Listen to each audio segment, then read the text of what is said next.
Right, today I'm going to be going over the step-by-step instructions for how to complete the compare and contrast slideshow after you have read Michaela DePrence. This is the first slide right here. When I'm done with this video, I will have it linked right here. Step one is just to pick a famous African American dancer. There are 3 things here, websites here that are available to you. I am thinking they are not blocked, but if they are, let me know. I'm pretty sure the first 2, because they're a .org, are not blocked. Once you've decided on that person, you need to write their name right here. You're going to actually click on the slides. I know all you guys really wanted it to be me, but I am not African American, so you can't use me, even though you know I'm probably the best dancer you know. So you would type it there. Then the next thing you will do is you are going to highlight a thesis sentence starter that you want to use, or you can write your own. I know Mrs. Goodpasture has some really good examples on her slides. Here are some pretty easy ones to use.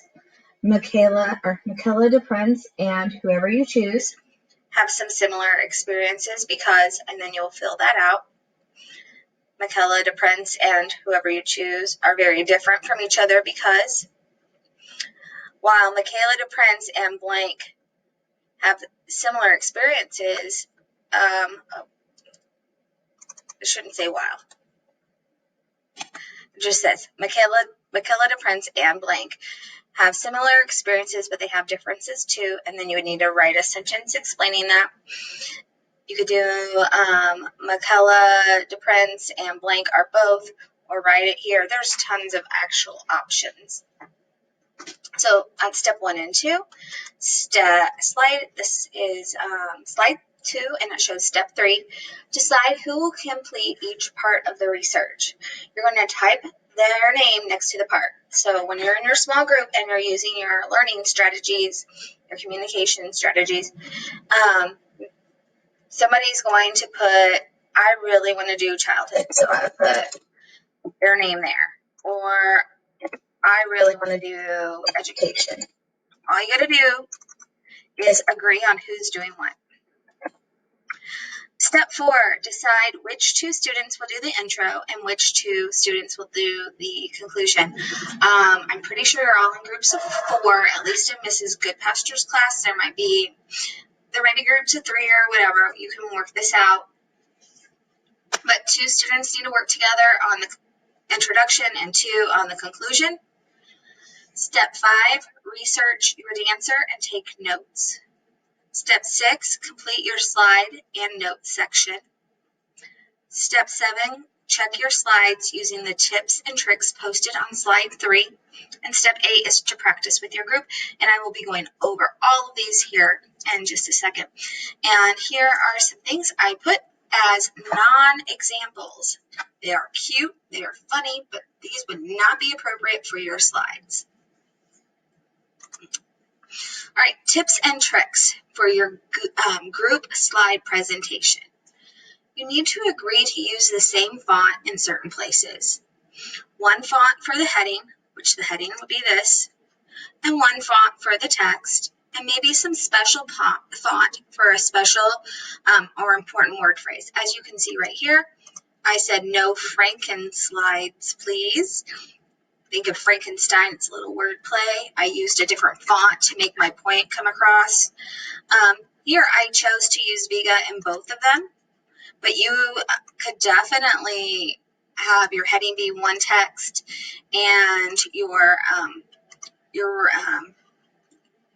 words in this section, I can't lose my train of thought, be another. It does not matter. But what I'm saying is this person's going to use all this font. This person will use all that.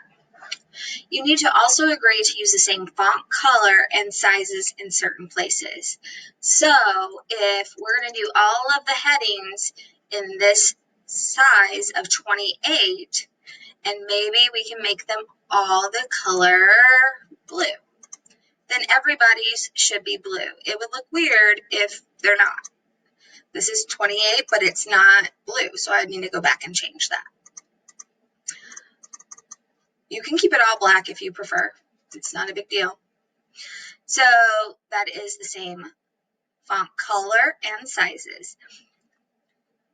Agree to have a similar background theme on all slides. All pastels, all floral, and etc. So if you're not sure about the backgrounds, what you do, I'll just go on to this one. Actually, I'll stay on this one.